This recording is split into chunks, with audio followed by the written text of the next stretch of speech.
No dia 7 de setembro de 1822, precisamente às 10 horas da manhã, às margens do Rio Ipiranga, Dom Pedro I, regente brasileiro, com sua roupa de gala, seu elmo na cabeça, empunhou sua espada, levantou alto e gritou: independência ou morte. Esse foi o grito da independência.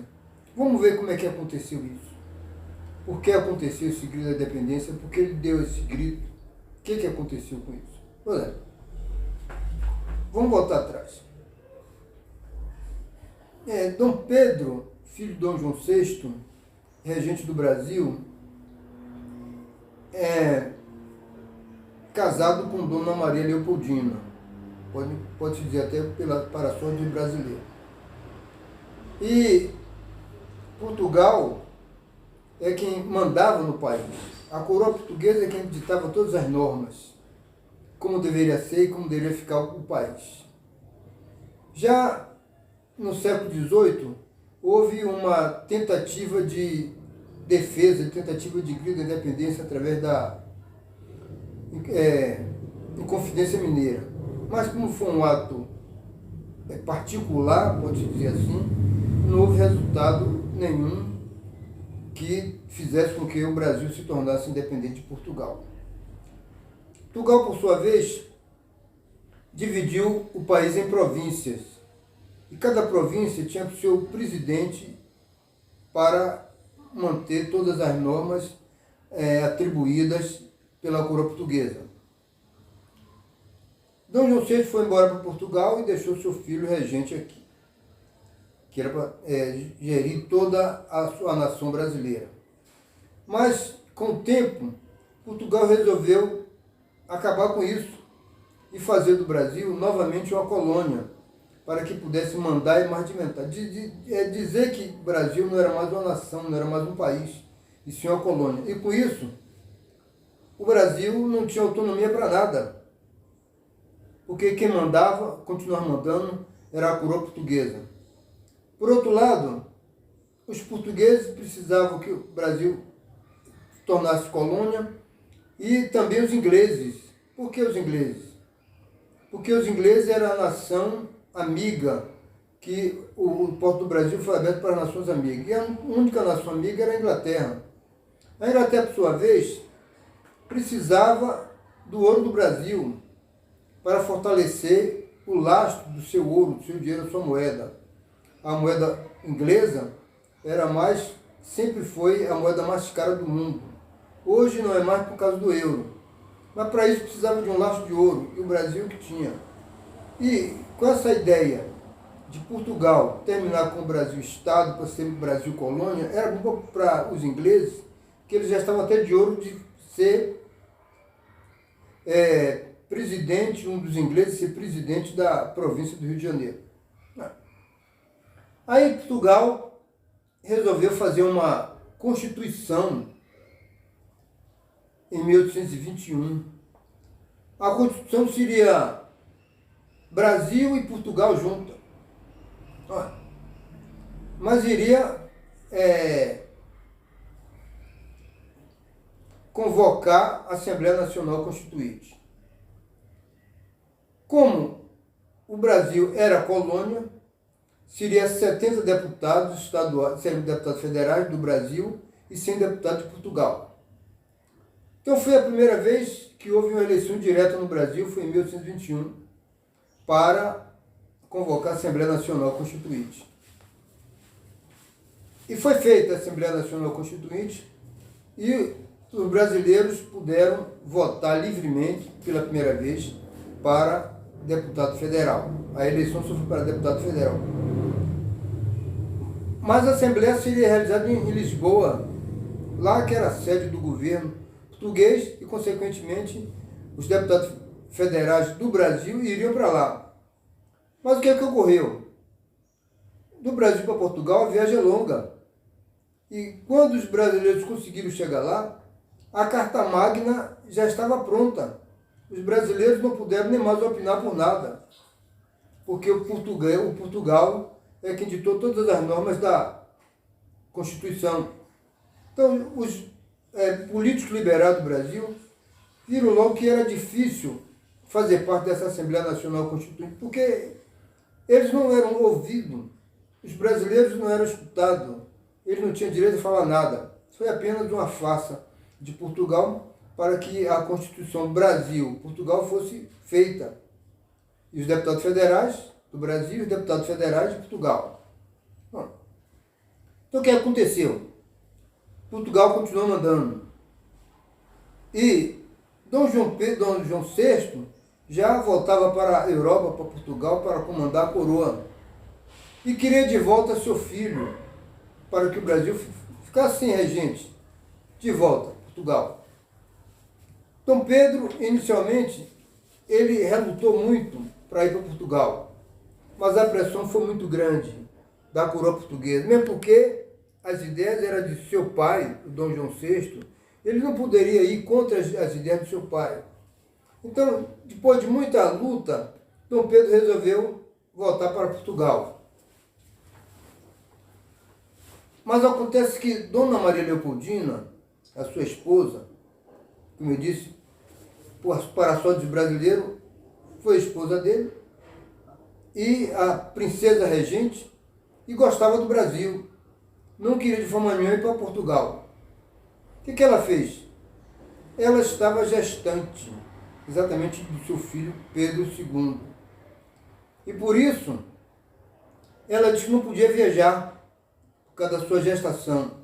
E os médicos dela também atestaram que ela não podia viajar. Viagem longa e talvez poderia acontecer muita coisa de ruim para a sua gravidez. Então Dom Pedro aceitou essa desculpa de não poder viajar e prolongou a sua ida para Portugal. Foi aí que Dona Maria Leopoldina teve a ideia de convocar os liberais, aqueles mesmos deputados federais, para compor uma mesa de discussão para saber como é que resolveu o problema, já que o Brasil precisava ser independente de Portugal, mas não tinha como. Então, um dos liberais, ou algum dos liberais, frequentava uma sociedade secreta, que se chamava maçonaria, e indicou que ela ordenasse a Dom Pedro a fazer parte dessa sociedade. A sociedade, que se chamava de secreta, era uma sociedade filosófica e filantrópica e socióloga. Mas, por trás disso, ninguém sabia o que acontecia com a maçonaria. E muitas conversas foram dadas a respeito da maçonaria.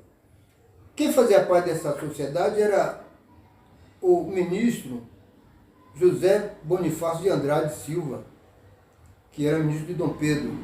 Mas ele não queria até que Dom Pedro fizesse parte da sociedade, porque ele é que ocupava o mais alto cargo da maçonaria no Brasil.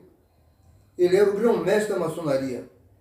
E se Dom Pedro fosse, consequentemente, esse cargo não seria mais dele. Porque Dom Pedro era o príncipe regente, naturalmente, o príncipe regente não ia ser uma pessoa abaixo do seu ministro. O que aconteceu?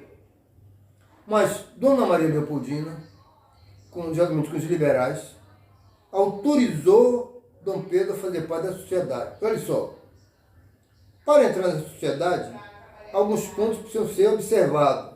Primeiro, que a mulher tem que autorizar o marido. Sem essa autorização, nenhuma pessoa pode entrar nessa sociedade. E o ponto principal, valorizar a família. A família está em primeiro passo. E depois, que é o ponto principal da maçonaria, era a crença. Olha lá, as pessoas que poderiam fazer parte dessa sociedade tinham que acreditar em Deus como o grande arquiteto do universo. Se alguém chegasse na porta da maçonaria e lhe perguntasse, você acredita em Deus? Ele disse, não entra aqui. Então, essa crença é que fazia parte da maçonaria para poder as pessoas conseguirem entrar. Foi aí, Dom Pedro, como era um religioso, acreditava em Deus também, e cuidava bem da sua família, diga-se de passagem, com todas as coisas erradas, ele gostava de sua esposa, e Dom Pedro aceitou entrar na maçonaria. Ora, para assegurar esse cargo, mais cargo alto era o cargo grão-mestre. Para segurar esse cargo de grão-mestre, para ser um grão-mestre da maçonaria, precisava pelo menos 20 anos de estudo, como se fosse um soldado a general, como se estivesse numa escola apresentando trabalhos filosóficos, constantes trabalhos para que ele conseguisse chegar a esse auge. É como se disse, de soldado a general. Ele começaria como soldado, ia passando de grau em grau, mas sempre trabalhando através de trabalhos filosóficos, trabalhos filantrópicos, sociólogo, para que ele pudesse alcançar aquele grau máximo. Mas como ele era o regente, ele foi aceito como grão-mestre para assumir a direção da maçonaria, sem ter aquele caminho correto, aquele caminho longo de início até chegar a esse grau mais alto da sociedade que se chamava secreta. Não. Ele precisava saber quais os princípios da maçonaria. Então, os princípios fundamentais eram esses. Primeiro, já falamos que a família está em primeiro passo, em primeiro lugar. Depois, a esposa é quem autoriza a entrada ou não. E ainda o princípio fundamental de liberdade, igualdade e fraternidade.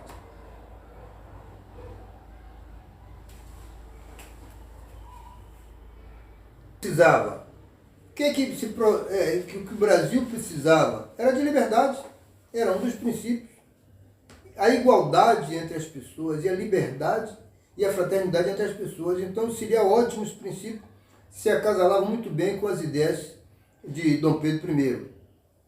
Mas lá foi que ele viu o lema principal da maçonaria, que era esse: independência ou morte. Esse lema, esse tema, não foi da cabeça de Dom Pedro, foi exatamente da maçonaria. A maçonaria é uma sociedade muito forte, porque todos os presidentes de província faziam parte dessa sociedade. E todos os dirigentes das tropas, generais, coronéis, aqueles mandatários do alto escalão, também faziam parte. Então ficava fácil de manobrar, porque já que ele tinha um suporte para conseguir o seu propósito, que era se ver livre da tirania dos portugueses. Ele era português, mas já estava no Brasil já há tempo e já passou a gostar do país, mesmo porque ele era idolatrado pelo povo, o povo gostava dele.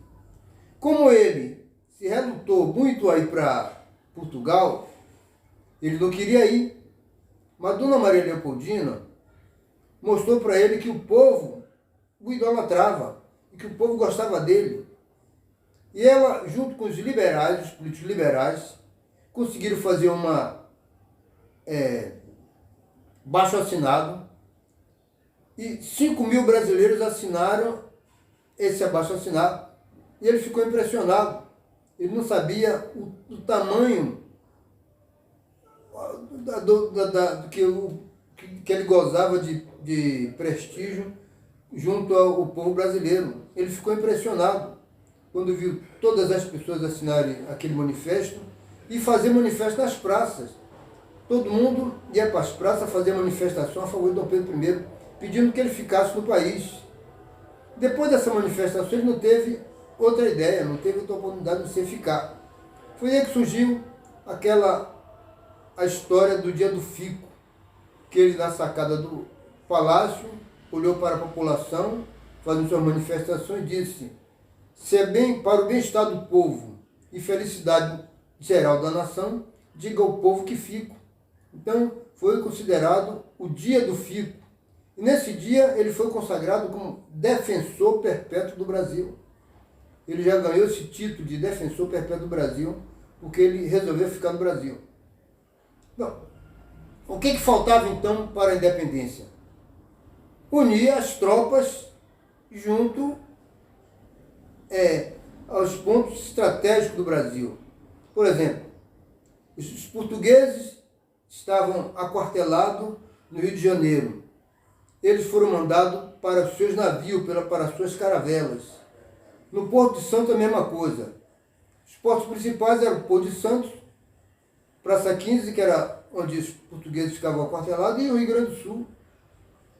E lá, tanto os presidentes das províncias do Rio Grande do Sul, São Paulo e Rio de Janeiro, encurralaram todas as tropas portuguesas para não haver uma luta armada.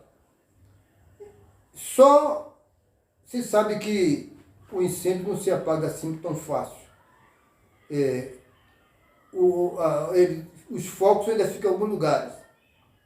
Foi aí que depois do grito de independência do Brasil, verificou-se que ainda existiam muitos portugueses sem querer sair do país, se aquartelando para não deixar o país. Os países ele pensava ser dele.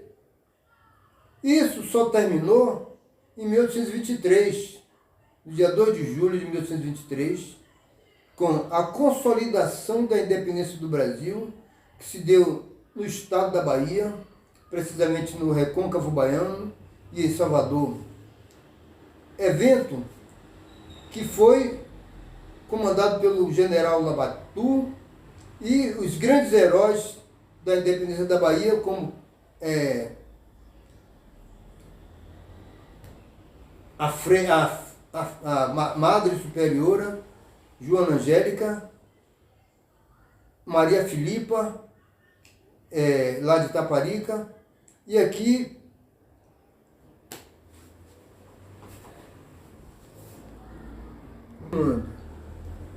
nós vimos que a consolidação da independência do Brasil se deu na Bahia.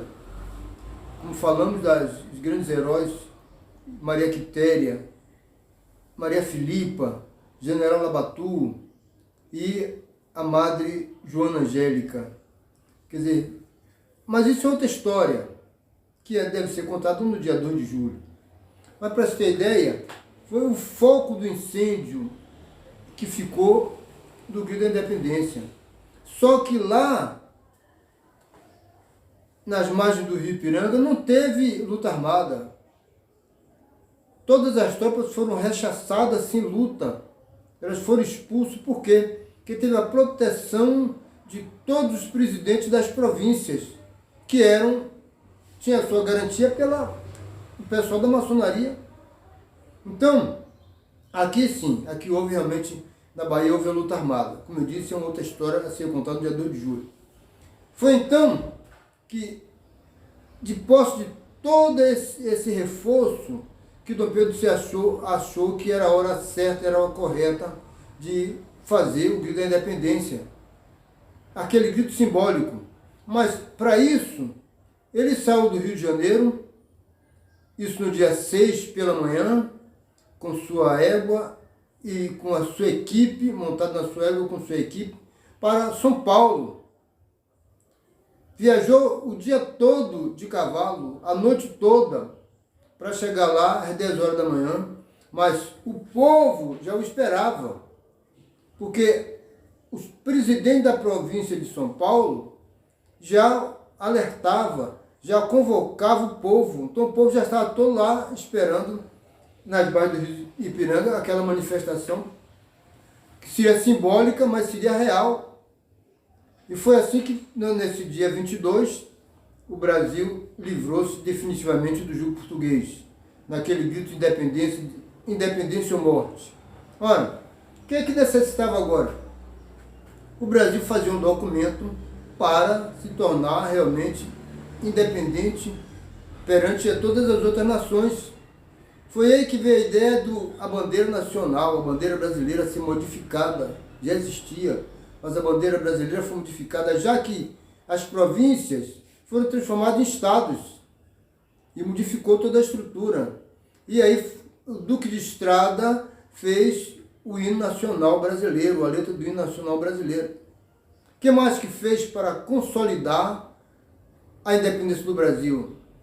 Foi convocada novamente a Assembleia Nacional Constituinte, dessa vez só de brasileiros, isso já em 1822, logo após a independência.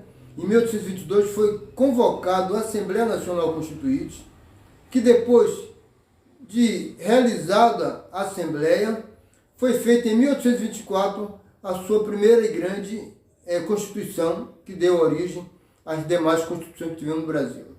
Essa é uma história real, a história verdadeira é essa. O Brasil tornou-se independente porque houve uma proteção de uma sociedade secreta, que se dizia secreta, que na realidade não é secreta coisíssima nenhuma. Se alguém quiser pesquisar sobre ela, as livrarias têm um livro. A grandeza do Brasil e a maçonaria. A maçonaria e a independência do Brasil. Foi eles que deram esse suporte para que Dom Pedro fizesse a independência do Brasil.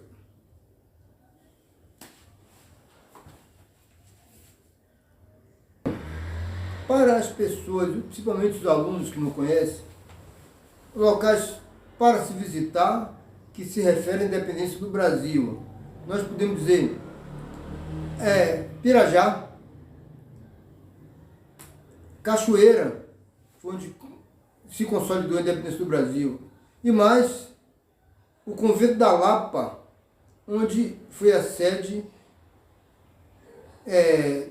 do general Labatu, ou o Centro Histórico lá da Lapinha, onde está lá guardada os caboclos, e a caboclo que representa o povo brasileiro, que representa o indígena brasileiro, que lutou contra a independência do Brasil, a favor da independência do Brasil.